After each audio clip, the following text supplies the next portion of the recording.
This is Fred Beck from Fred Talks Fighting. Today, I'm very lucky to be joined by Dan Canobbio. So, thank you very much for coming on, Dan. It's good to see you, mate. It's good to see you too. Thanks for having me. It was a great weekend of fights that we just experienced. It's been a great month so far. We got a lot more fights to on the schedule and to talk about. So I'm excited to be here, man. Yeah, the back end of 2021 is looking rather good. But what fights you got going on in the background there on the TV? That's David Benavidez. I'm pretty sure. I'm not sure. I think it's against Gavril. I just interviewed David Benavidez about 10 minutes ago. He fights this weekend on Showtime.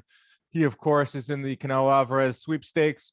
He had a lot of interesting things to say where, he's not going to sit around and just wait for Canelo to pick him. He talked about wanting to fight Charlo. He talked about wanting to fight, Berlanga, anyone. He just wants to kind of be active and not just wait for Canelo. So I thought that was pretty interesting.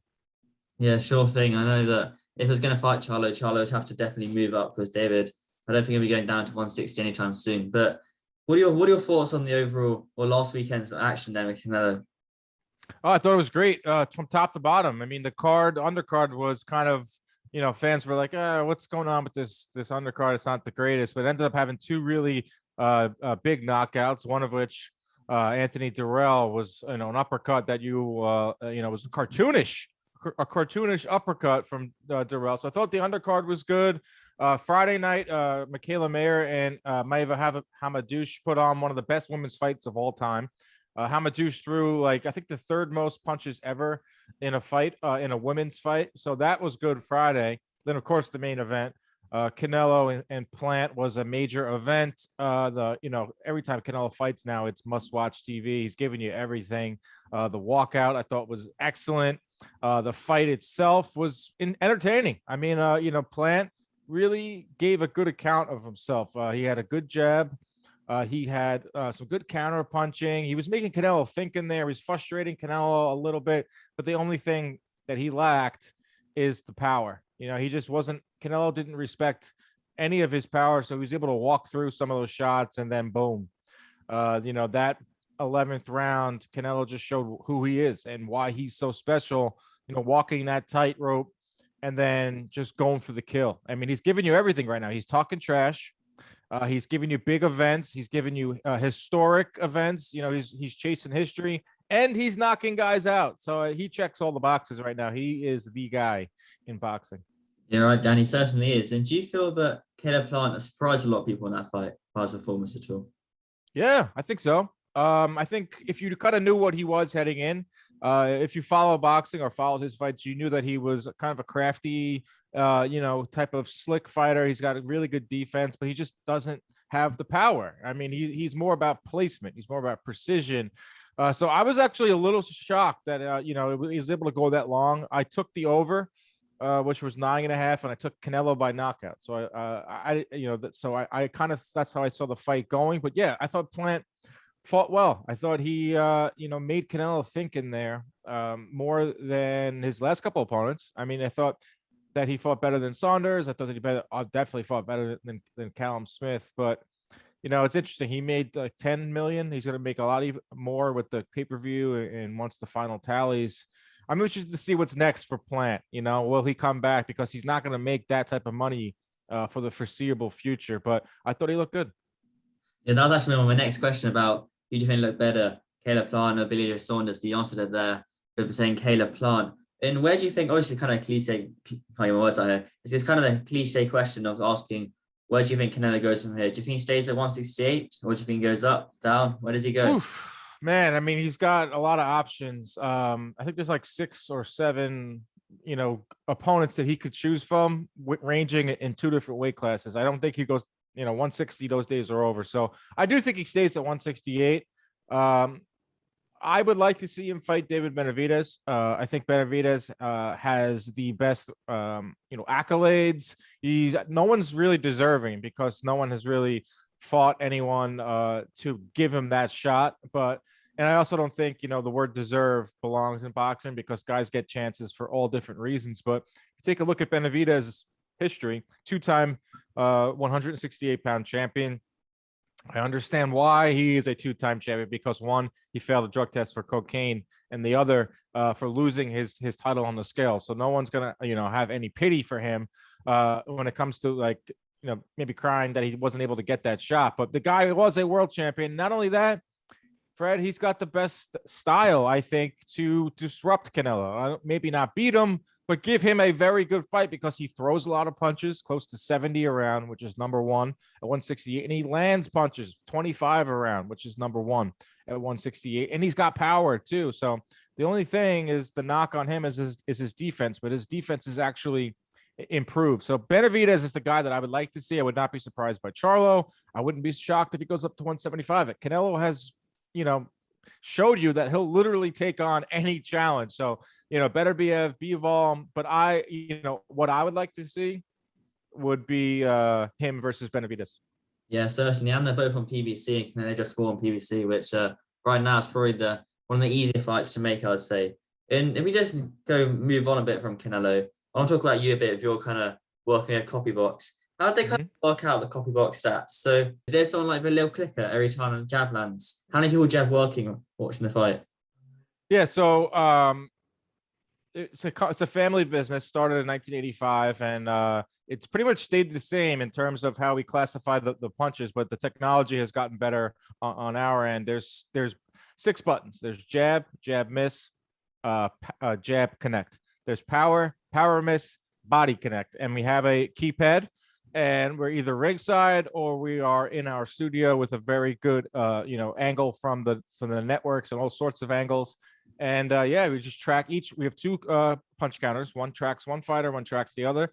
Like on Saturday night, I had Plant, and I'll tell you, man, you're watching the fight unlike any other person out there. You're maybe outside of it, maybe the judges, and I would hope that the judges watch it as close as we do. Sometimes I don't know what the judges are watching, but when I'm watching a fight and I have Plant, I'm only watching the end of his punches, but I'm also have the other corner of my view on Canelo. Where are those punches landing? So it's a different way to watch a fight.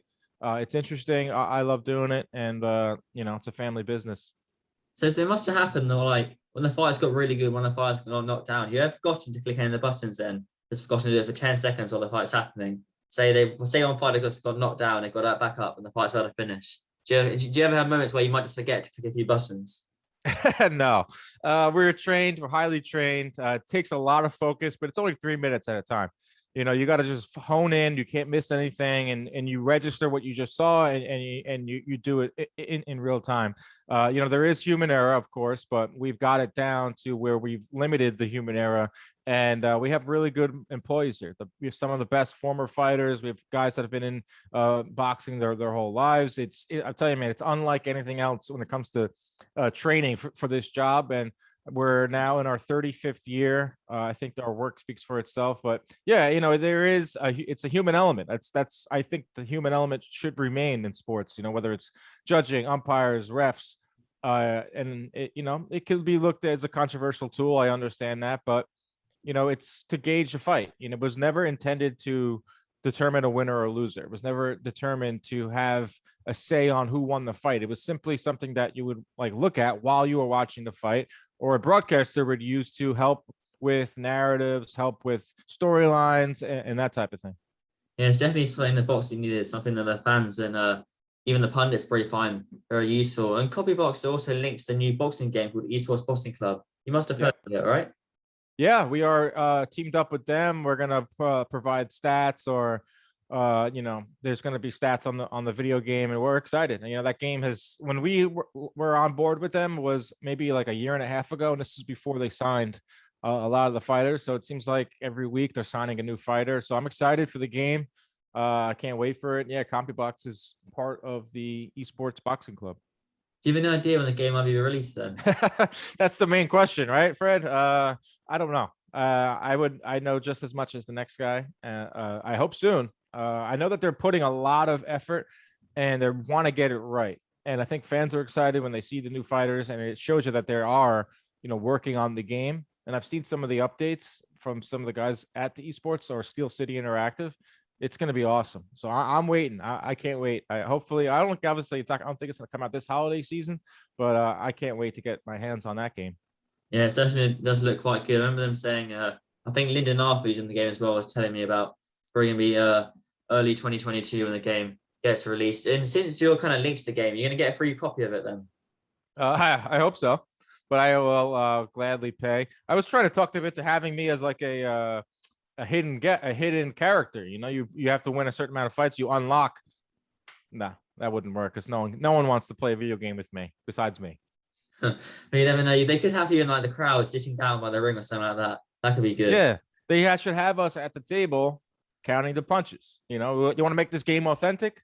You know, like Rocky V, one of the worst Rockies ever, had Compubox in the movie. It actually was a line. Jim Blampley said it. You know, let's go to the Compubox. So you want to make this game authentic? They should have us there. You know, as digitally characters.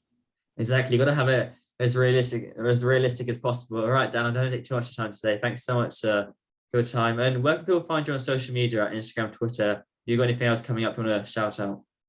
Yeah, man, just follow me on Twitter at Dan Canobbio. Same thing on Instagram, but Twitter is a spot for to follow what my work, whether it's my show Inside Boxing Live that streams also on Pluto TV and Fubo Sports, or throwing stats out there, trying to promote the sport of boxing to show that it is thriving, it's doing well.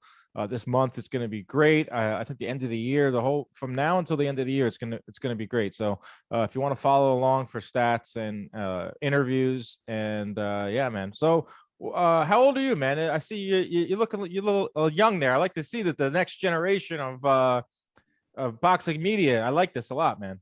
Yeah, I'm 17 years old. So then I'm 18 in May. That is amazing. So who are some of the names that you've interviewed? Recently we got Eddie Hearn, which I was quite pleased about. I've been trying to get Eddie Hearn for ages.